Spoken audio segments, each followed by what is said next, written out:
दस्तक में बात आज बड़ी होगी, लेकिन उससे पहले सरकार को लेकर एक चेहरा, यह भी। दरअसल आज सुबह आपने अखबार खोला होगा तो एक विज्ञापन देखा होगा। विज्ञापन आपके स्क्रीन पर है। दरअसल ये विज्ञापन बाबा साहब अंबेडकर की पुण्यतिथि को लेकर है। पुण्यतिथि 6 दिसंबर को, लेकिन विज्ञापन छपा 5 दिसंबर को। एक पुराना विज्ञापन भी हम आपको स्क्रीन पर दिखा रहे हैं जो 6 दिसंबर को ही छपते रहा है और कमोवेश उसके भीतर जो शब्द लिखे गए हैं वही कुछ है। कल सुबह 9:30 बजे से संसद के पूरे चौखट पर किस तरीके से कार्यक्रम होगा, लेकिन ये विज्ञापन आज क्यों छप गया, ये एक बड़ा सवाल हर जहन में हो सकता है। क्योंकि गांधी जी की जन्मदिन का पुण्यतिथि का मसला हो, उसी दिन छपता है। नेहरू का जिक्र हो, सरदार पटेल के जन्मदिन का मसला हो, सब चीज उस दिन। तो बाबा साहब अंबेडकर आज क्यों? भूल है, मामला फिसल गया। लेकिन मंत्री जी की सफाई भी सुन लीजिए। और कल उपस्थिति की दृष्टि से बहुत सारे लोग ये कहते रहते हैं कि साहब सेम डे आता है, हम पेपर कभी 8 बजे पढ़ते हैं, कभी 9 बजे, कभी 10 बजे पढ़ते ही नहीं है, ऐसा भी होता है। तो एक दिन पहले आ जाने के बाद पता लग गया लोगों को कि कल इस प्रकार का कार्यक्रम है, ये एक फायदा दिखाई देता है, इसलिए आज दे दिया, उसमें कोई दिक्कत नहीं। जी, गजब का तर्क है। बहरहाल बात आज होगी युद्ध की। युद्ध की बात इसलिए क्योंकि जो कुछ घाटी में नजारा है, जो जम्मू कश्मीर में नजारा है, उन सब के बीच कहीं ना कहीं इस बात की आहट हो चली है कि दरअसल ये आतंक नहीं, एक तरह का युद्ध है।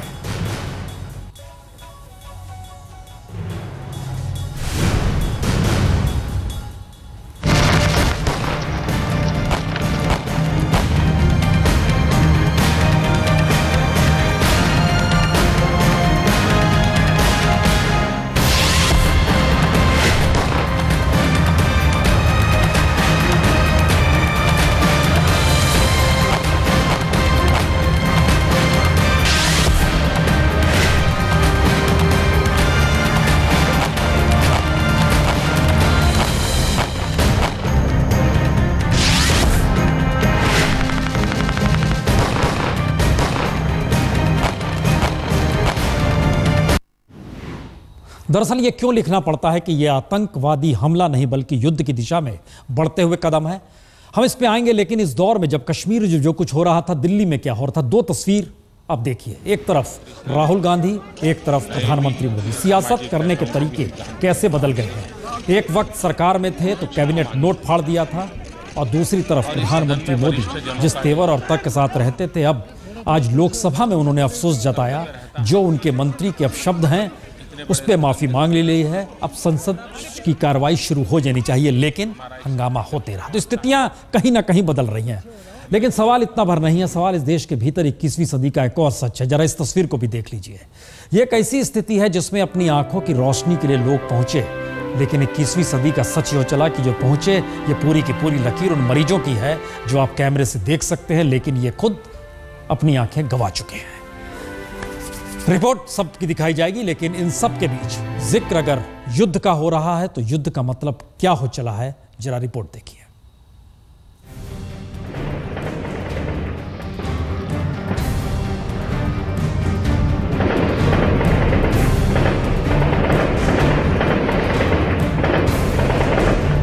यह युद्ध की नहीं, आतंकी हमले की तस्वीरें हैं। लेकिन आतंकी हमला अगर युद्ध की तर्ज पर होने लगे तो फिर जवाब का तरीका सिर्फ हमले को नाकाम करने का होना चाहिए, या फिर इसके लिए एक ऐसी रणनीति बनाने की जरूरत है जिससे हमला हो ही नहीं। क्योंकि एक के बाद एक कर हफ्ते भर में सेना के 3 कैंप आतंकवादियों के निशाने पर आए। अंतर्राष्ट्रीय सीमा पर नौशेरा अरनिया के बाद आज उरी में हमला हुआ।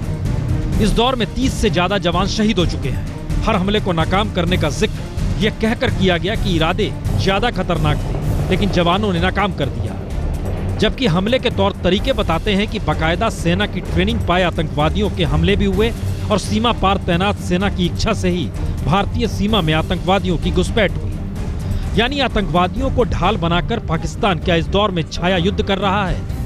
जब्त हथियारों का जखीरा बताता है कि यह हमला नहीं बल्कि लंबे युद्ध की तैयारी के साथ ही आतंकवादी भारतीय सीमा में घुसे थे। खास तौर से उरी सेक्टर में रात 3:30 बजे सेना के कैंप पर जिस तरीके से हमला हुआ, और सुबह होते होते कश्मीर के शोपियां, अवंतीपुरा और त्राल में ग्रेनेड से जिस तरीके से हमला किया गया, उसने 3 तरफा संकेत दे दिए हैं।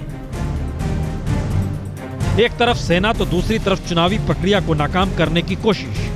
और इन सब के बीच 8 दिसंबर को प्रधानमंत्री मोदी की श्रीनगर में होने वाली चुनावी रैली से पहले आतंक को मुद्दा बनाना या कहीं मुद्दा बनाकर अपनी मौजूदगी को दर्ज कराना। यह भी कहा जा सकता है कि सेना पर हमला कर भारत को उकसाना और शोपियां, अवंतीपुरा और त्राल में ग्रेनेड फेंककर वोटिंग पर असर डालना, क्योंकि अभी यहां वोटिंग हुई नहीं। हमले के तरीके तो यह भी बताते हैं कि सीमा पार से अगर आतंकवादियों को ट्रेनिंग देकर भारत की सीमा में हमले हो रहे हैं तो कहीं बड़ा सवाल यह हो चला है कि जो आतंकवाद घाटी में खत्म माना जा रहा है उन्हें दोबारा बंदूक के आसरे जोड़ने का प्रयास भी तो शुरू नहीं हो गया। यानी आतंकवादी घाटी में पूरी तरह खत्म हुए नहीं है, लेकिन चुनाव के शोर में वोटिंग की बढ़ती तादाद में आतंकवादी कम भी हुए और दुबके भी हैं, यह भी सच है। लेकिन कश्मीर के हालात ने अरसे बाद यह सवाल तो फिर खड़ा कर दिया है कि चुनावी प्रक्रिया आखिरी समाधान नहीं है, क्योंकि सीमा पार से अगर आतंक की तर्ज पर पाकिस्तान ही हमला कर रहा हो तो फिर सरकार को भी निर्णय बड़े लेने होंगे। मैसेज कहीं है, लेकिन सवाल है कि इस पार अगर यह सोचा जा रहा है तो उस पार क्या हो रहा है। मसलन लश्कर तोयबा, आवाज सुन लीजिए खुद ही किस अंदाज और किस तेवर तलखी के साथ कही जा रही है बात। सीधा होकर फौरी तौर पर कश्मीर का मसला हल कर दे, और अगर तू करने के लिए तैयार नहीं है तो फिर इसके बाद इंशाअल्लाह कश्मीर दरवाजा होगा और ग़ज़वा हिंद बर्पा होगा। नवाज शरीफ, मैं तुम्हें अल्लाह का हुक्म सुनाता हूं, अगर मोदी मज़ाकरात के लिए कश्मीर पर और यूनाइटेड नेशन की करारदादों पर मज़ाकरात के लिए तैयार ना हो तो फिर तुम जाकर उनकी मदद के लिए खड़े हो जाए। ये सीधा सीधा रास्ता और तरीका है। मुश्किल यह नहीं है कि दरअसल हाफिज सईद आतंकवादी है और आतंकवादी अपनी बात को इस तरीके से धमकी के तौर। मुश्किल शब्द यह है कि दरअसल पड़ोस के साथ क्या संबंध होने चाहिए, एक जटिल प्रक्रिया में आकर स्थिति विकट हो गई है। इसलिए हो गई है क्योंकि पाकिस्तान की जमीन पर भारत का मोस्ट वांटेड धमकी दे रहा है। अमेरिका प्रतिबंध लगा चुका है जमातुल दावा पे, फिर भी खुले तौर पर रैली हो रही है, सभा हो रही है। इसका मतलब क्या है कि पाकिस्तान की स्टेट पॉलिसी कश्मीर को लेकर भारत के खिलाफ नई व्यूहरचना रच रही है और यह युद्ध की अघोषित स्थिति है। रिपोर्ट देखें।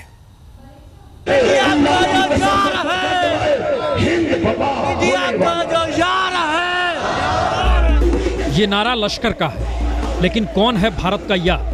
और आतंकी संगठन लश्कर इस नारे को लगाकर क्या पाकिस्तान में अपनी जमीन मजबूत कर रहा है?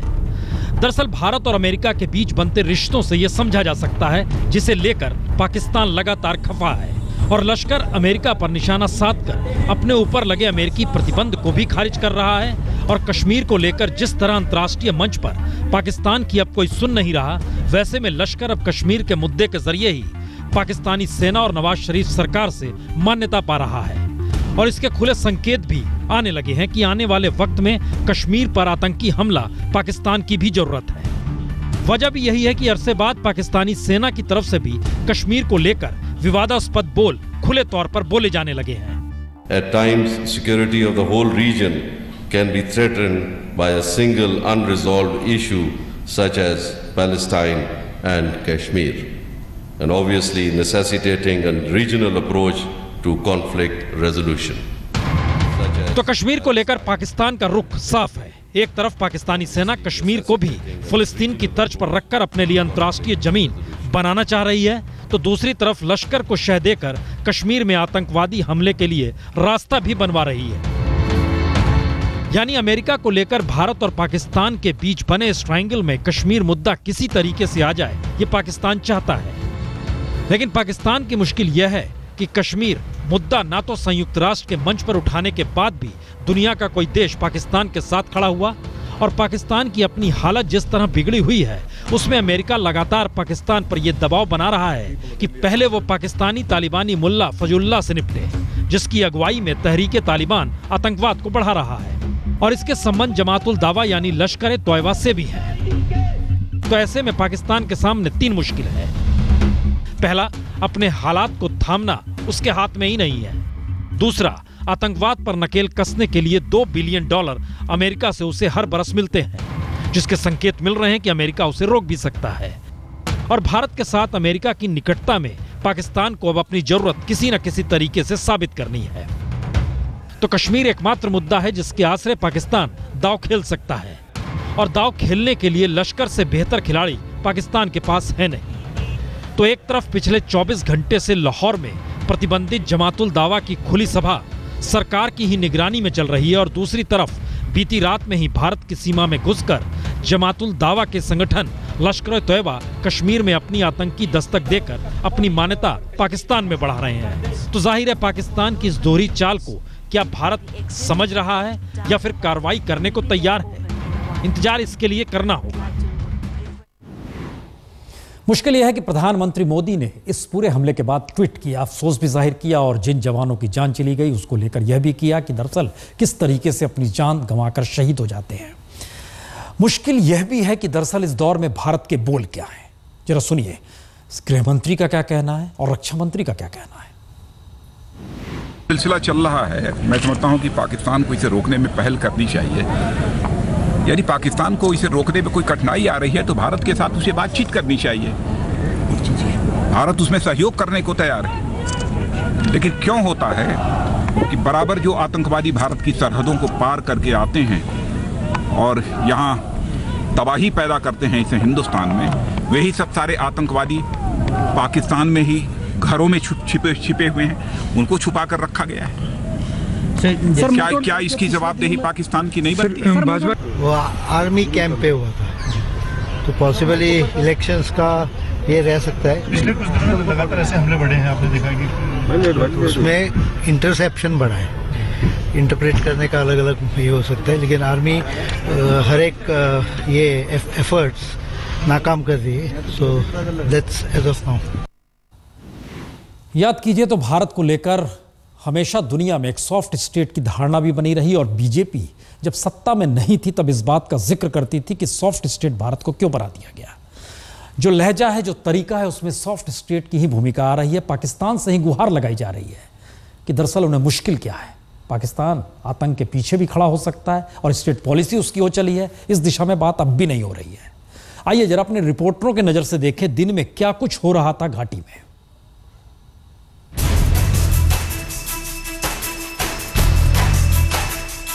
आतंकवादियों ने इस कैंप पे करीब 3 बजे के आसपास हमला किया। पहले इस कैंप की एंट्री पे घुसे और उसके बाद लगातार ग्रेनेड्स फेंके सुरक्षा बलों पर। सुबह से जारी मुठभेड़ अब खत्म हो गई है। दोनों आतंकवादी जो इस रिहायशी इलाके में छुपे थे उनको मार गिराया गया है।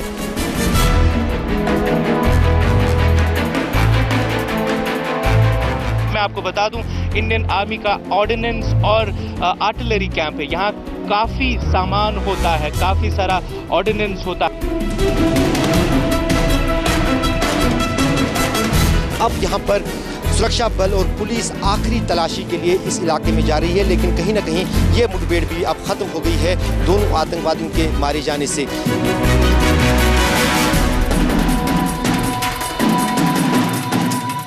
आर्मी ने इस हमले को 6 घंटों में पूरा करके इन आतंकवादियों को यहां मार गिराया। पहले 2 चरणों में जबरदस्त मतदान और सफलता के बाद अब तीसरे चरण के मतदान आतंकियों के निशाने पर थे। एक युद्ध स्थल सीमा पर और एक युद्ध देश के भीतर अपनी अपनी न्यूनतम जरूरतों को लेकर 21वीं सदी में भारत विकसित होने की दिशा में बढ़ता हुआ चकाचौंध से भरपूर विकसित हो जाएगा देश। इसके लिए चुनावी नारे लगते हैं, विकास मिल जाएगा आपको। लेकिन जरा देखिए ये रिपोर्ट, देश की स्थिति क्या है।